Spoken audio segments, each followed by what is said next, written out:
최설리 권사님께서 성경 봉독해 주시겠습니다. 오늘 말씀은 여호수아 8장 30절에서 35절 말씀입니다. 그때에 여호수아가 이스라엘의 하나님 여호와를 위하여 에발산에 한 제단을 쌓았으니 이는 여호와의 종 모세가 이스라엘 자손에게 명령한 것과 모세의 율법책에 기록된 대로 쇠의 연장으로 다듬지 아니한 새 돌로 만든 제단이라. 무리가 여호와께 번제물과 화목제물을 그 위에 드렸으니 여호수아가 거기서 모세가 기록한 율법을 이스라엘 자손의 목전에서 그 돌에 기록하매 온 이스라엘과 그 장로들과 관리들과 재판장들과 본토인뿐 아니라 이방인까지 여호와의 언약궤를 맨 레위 사람 제사장들 앞에서 궤의 좌우에 서되 절반은 그리심 산 앞에 절반은 에발산 앞에 섰으니 이는 전에 여호와의 종 모세가 이스라엘 백성에게 축복하라고 명령한 대로 함이라.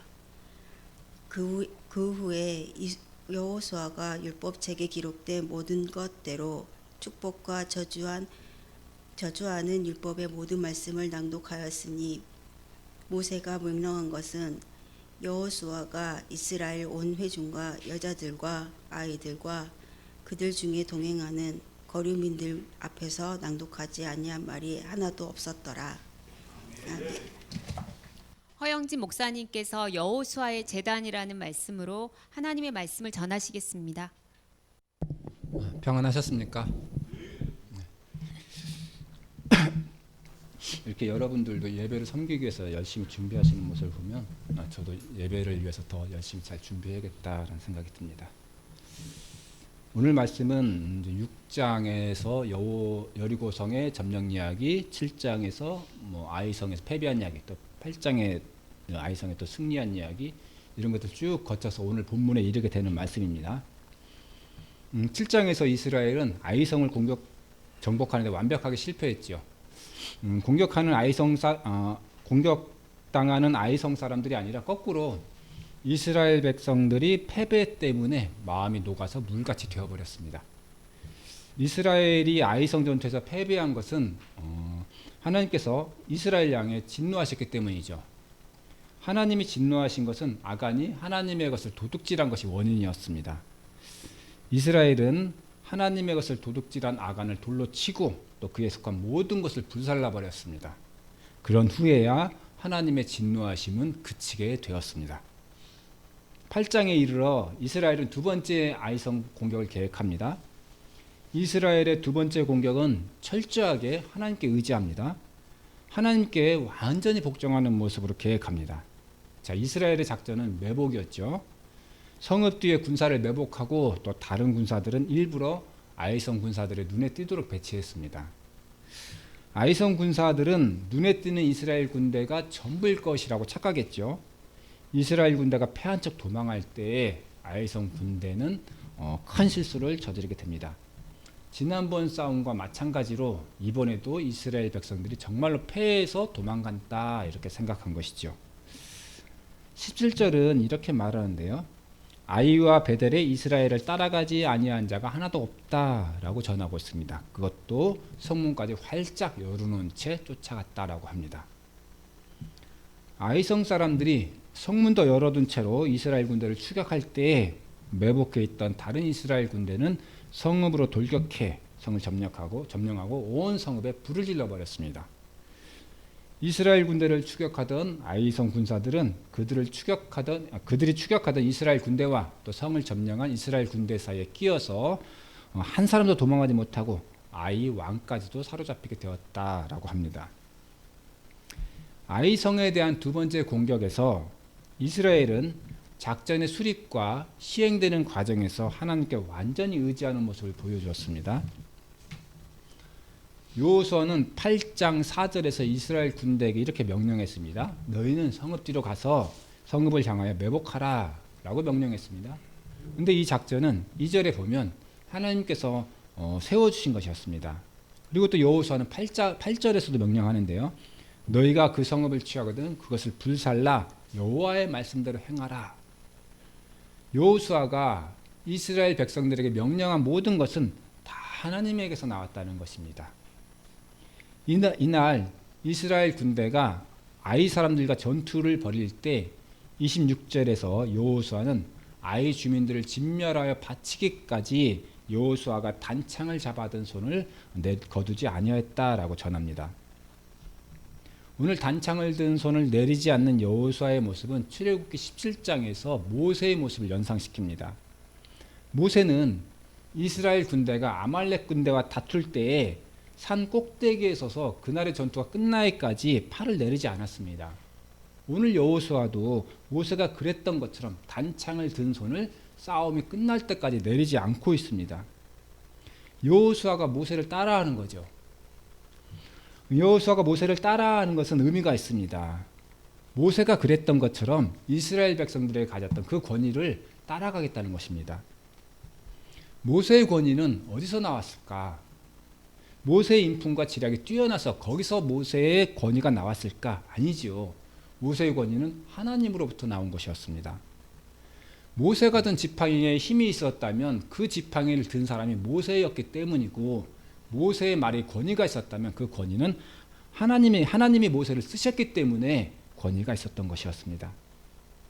오늘 여호수아가 모세의 후계자로서 모세의 길을 가는 것은 모세와 함께 하셨던 그 하나님의 인도하심을 따르겠다는 의사 표명이죠. 그러므로 여호수아가 이끄는 군대는 오늘도 승리하게 될 것이고 또 내일도 승리하게 될 것입니다.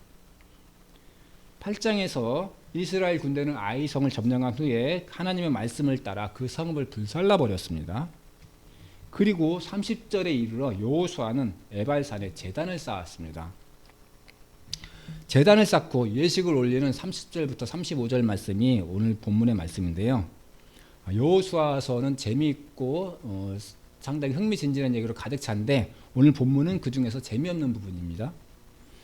그런데 이 재미없는 부분이 여호수아에서는 의미 있는 말씀입니다. 당시 여호수아가 가졌던 신앙관을 잘 알 수 있는 말씀이기 때문입니다. 신명기 27장에서 모세는 하나님께서 주시는 그 약속해 주신 그 땅에 이스라엘 백성들이 들어갔을 때 뭘 해야 될지 해야 할 일들을 명령한 바가 있습니다. 신명기 27장은 26절로 이루어진 말씀인데요. 이 시간에 읽어볼 수는 없지만 오늘 본문을 보면 신명기 27장이 어떤 내용의 말씀인지를 다 알 수 있습니다. 오늘 본문은 모세가 신명기 27장에서 명령한 그 말씀들을 완벽하게 재현하는 그런 내용이기 때문입니다. 오늘 본문을 통해서 여호수아가 어떤 신앙관을 가지고 있고 또 앞으로 이스라엘을 어떻게 인도해 나갈지 예상할 수 있습니다. 여호수아가 오늘 에발산에 제단을 쌓았는데요. 이 제단은 어떤 의미가 있을까? 종교적으로는 모세의 법을 따르겠다라는 그런 경건한 신앙인의 모습이지만 지정학적으로 가나안의 다른 왕들은 매우 불편하게 느꼈을 것입니다.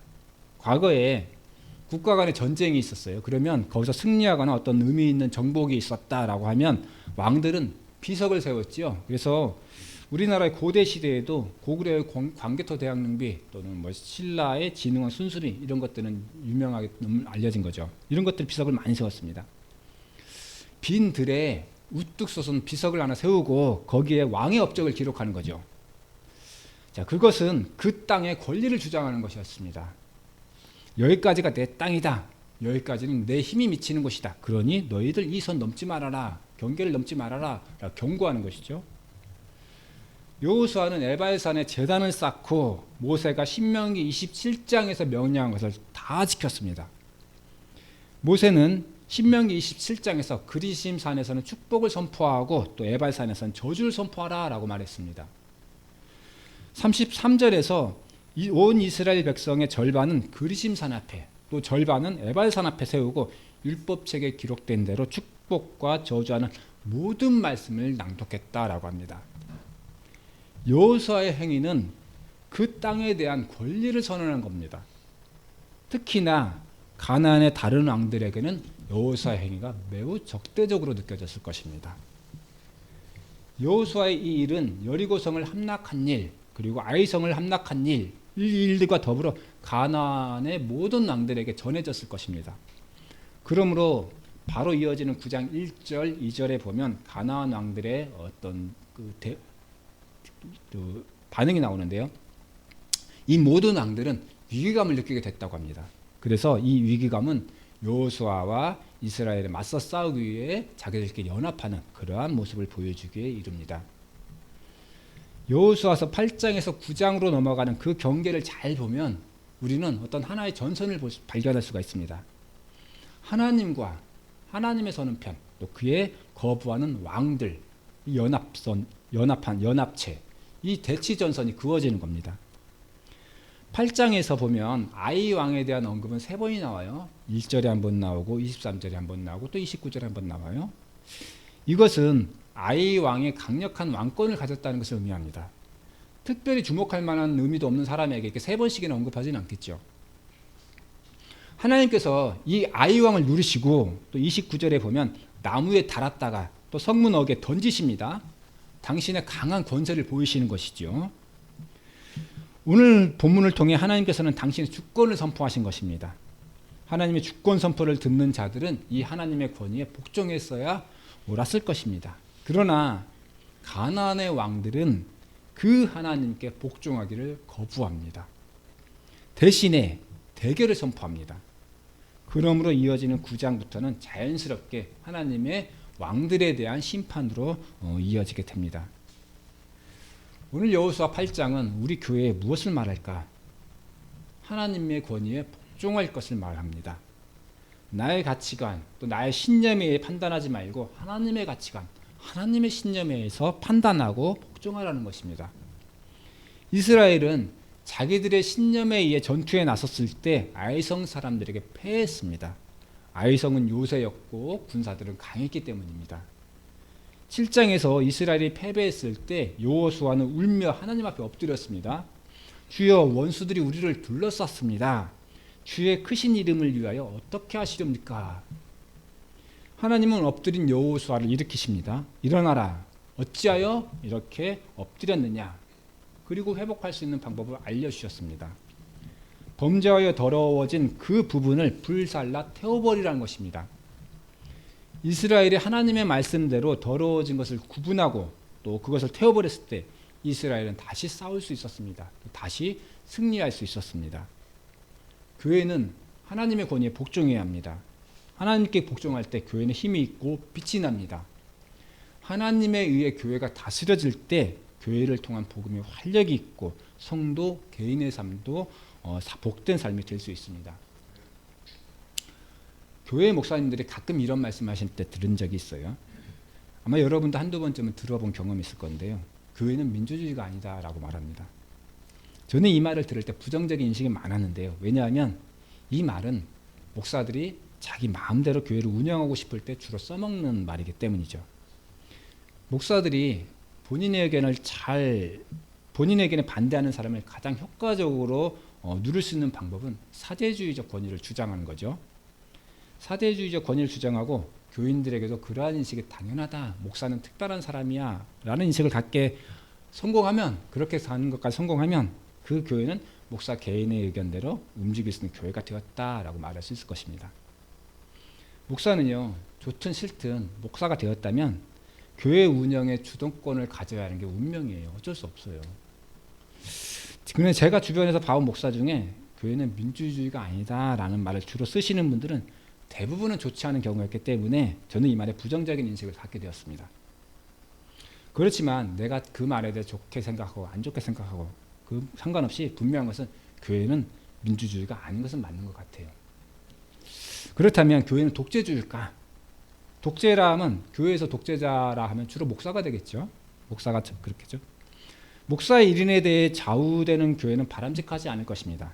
방금 말씀드린 것, 말씀드린 것이기도 하지만 애초에 교회 목사는 봉사자죠. 사명받은 봉사자예요.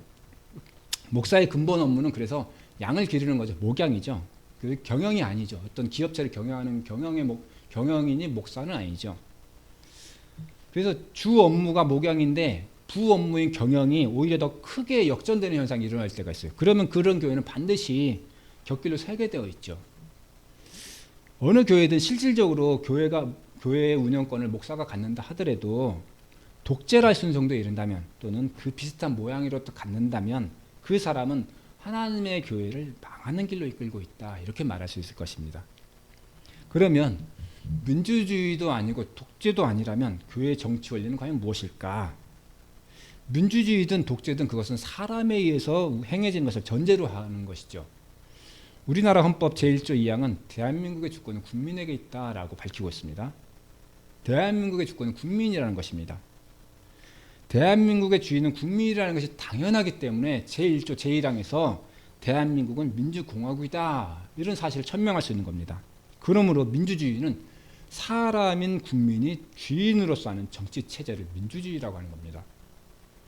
설교를 준비하면서 북한의 헌법도 찾아봤어요. 좀 재미가 있었습니다. 북한의 헌법 보니까 김일성이 나오고 김정일 이름이 나오니까 재밌었는데요. 강력한 독재국가죠. 대표적인 독재국가인데 이 북한 헌법도 똑같은 문장은 아니지만 비슷한 취지의 그런 조문을 가지고 있더라고요. 그래서 결국 민주주의든 독재든 그것은 주인이 사람이라는 것을 전제로 해요. 그렇기 때문에 교회 정치에 있어서 민주주의냐 독재냐 이 적용하는 것은 전제가 잘못된 거죠. 독재도 될 수 없고 민주주의도 될 수 없는 거예요. 교회의 주인은 사람이 아니라 하나님이십니다. 그러므로 교회의 정치는 민주주의가 될 수 없고 독재는 더더욱 될 수 없는 게 당연한데요. 교회의 정치는 하나님의 말씀이고 하나님의 말씀대로 다스려져야만 하는 것이 교회의 정치입니다. 왜냐하면 교회의 주인은 하나님이시기 때문입니다. 하나님에 의해 다스려지는 교회, 말은 쉽습니다. 말은 쉽지만 우리는 이것을 어떻게 적용해 나갈 수 있을까? 구약의 사사시대처럼 선지자를 보내주셔서 하나님의 말씀을 대변해 주신다면 좋지만 거의 완벽하겠지만 우리 교회에 하나님이 보내주신 선지자는 아마 없는 것 같지요. 없는 것 같습니다. 그러나 우리에겐 선지자는 없지만 하나님의 말씀을 더 폭넓고 깊고 다양하게 기록한 성경이 있지요. 우리는 이 성경을 통해서 하나님께서 직접 다스리시는 신정체제를 이루어 나가야 합니다. 완벽할 수는 없지만 그 방향을 지향해야 합니다.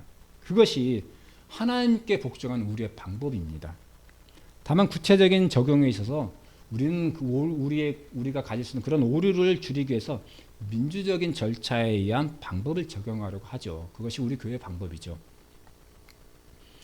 성경에 기록된 말씀을 우리 생활에서 어떻게 적용해 나갈지 구체적인 방법에서 어떻게 적용할지 어떻게 판단해 갈지 그것이 우리 시대의 해석이죠. 대한민국의 모든 교회는 세상의 모든 교회는 하나님께서 직접 다스리시는 신정체제를 이루어 나가야 한다 이렇게 제가 선언할 때 그거에 반대하는 사람 그것에 반대하는 교회는 아마 아무도 없을 겁니다. 그러나 그 적용에 있어서는 구체적인 방법에 있어서는 세상에 있는 교회의 수만큼 그 방법이 다양한 것 같습니다. 그래서 세상에 많은 교회 중에서 어떤 교회는 제가 봤을 때 명백하게 신정체제에 위반하는 것처럼 신정체제랑 전혀 반대되는 것처럼 그렇게 보이기도 하고 또 어떤 교회는 비교적 가깝게 다가가고 있는 것처럼 보이기도 하고 그렇습니다. 제가 보기에 그런 겁니다. 제 개인적인 의견에서. 제가 보기에 우리 교회는 어떨까? 우리 교회는 하나님의 말씀대로 다스려지도록 노력해 가는 그런 교회처럼 보입니다. 다른 교회와 비교했을 때 부족한 점도 있죠. 우리 교회에. 왜 없겠어요? 군데군데 눈에 띄지요. 하지만 시행착오도 겪어가기도 하고 하지만 잘하려고 노력하고 있는 교회처럼 보입니다. 자기의 이익을 위해 가식의 탈을 쓰지 않고 또 양보하고 또 배려하기도 하고 하나님의 말씀에 복종하며 또 그대로 살기 위해 노력하는 교회라고 생각하면 됩니다. 하나님의 말씀에 복종해서 전장에 나가는 여호수아처럼 우리도 하나님의 말씀에 복종할 때에 우리에게 주어진 오늘 우리의 아이성 전투에서 승리할 수 있을 것을 우리는 알고 있습니다. 오늘 본문은 하나님께 대한 복종의 표시이며 이스라엘이 승리한 소식에 대한 선포의 말씀입니다. 일종의 승전 기념식이라고 할 수 있죠. 전쟁에서 이겼으면 되었지 굳이 기념식을 가져야 하는지에 대한 질문은 불필요해 보입니다. 왜냐하면 승전이라는 결과와는 별도로 기념식은 승전의 의미를 부여하고 이 기념식을 통해서 우리 공동체가 어떻게 더 앞으로 나아갈 수 있을까 하는 것을 그런 계기가 되는 행사이기 때문입니다. 오늘 본문을 통해서 이스라엘은 이 전쟁에 누구의 지혜로 승리하게 되었는지를 밝힙니다. 이스라엘이 어떤 과정을 거쳐서 승리하게 되었는지, 이스라엘이 복종해야 할 분이 누구인지를 공식적으로 선언하고 있습니다. 이스라엘이 복종해야 할 하나님의 뜻에 따라 그들이 축복해야 할 것, 저주해야 할 것을 대내외적으로 선포하고 있습니다. 저는 앞에서 8장과 9장 사이에 전선이 그어져 있다고 비유적인 말씀을 드렸는데요. 8장과 9장 사이에 이 전선을 그은 것은 이스라엘이 전쟁에서 이겼다는 사실이 아닙니다. 오늘 본문을 통해서입니다. 여호수아가 쌓은 제단이 하나님과 이방 민족 왕들 사이에 명확한 구분선이 되고 있는 것입니다. 이방 민족들에게는 안 된 일이지만 오늘 본문을 통해서 여호수아와 이스라엘은 하나님께 복종하는 선민으로서 재확인하는 그런 자격을 재확인하는 일이 되었다면, 이방의 왕들은 그에 대적하는 적들로서 명확하게 자리 잡게 되었습니다. 오늘 우리에게는 예배가 여호수아의 제단을 쌓는 일입니다. 한 주간 열심히 세상 속에서 살았다면 오늘은 예배드리며 안식하는 날입니다. 하나님 나라 확장을 위하여 각자 흩어졌던 우리의 인생이 하나님께 속하였음을 고백하는 자리가 우리의 예배입니다. 우리의 믿음이 좋아도, 또 우리에게 산을 옮길 만한 믿음이 있다고 하여도 결코 가볍게 할 수 없는 것이 예배입니다. 오늘도 여호수아처럼 믿음의 제단을 쌓아 우리 하나님께만 영광 돌리며 내가 하나님의 것임을 고백함으로 우리 하나님이 주시는 축복과 평안이 함께 하시는 우리가 되기를 바랍니다. 기도드리겠습니다. 하나님 아버지, 오늘 저희에게 예배를 허락하시니 감사드립니다. 저희가 드리는 예배가 우리 하나님께 드리는 고백이 되게 하시고 우리의 진정한 믿음의 행위가 되게 하여 주시옵소서. 주일마다 드리는 예배이지만 늘 새로운 다짐이 되게 하시고 예배를 통하여 더 큰 믿음으로 한 주를 잘 살게 하옵소서. 예수님의 이름으로 기도드렸습니다. 아멘.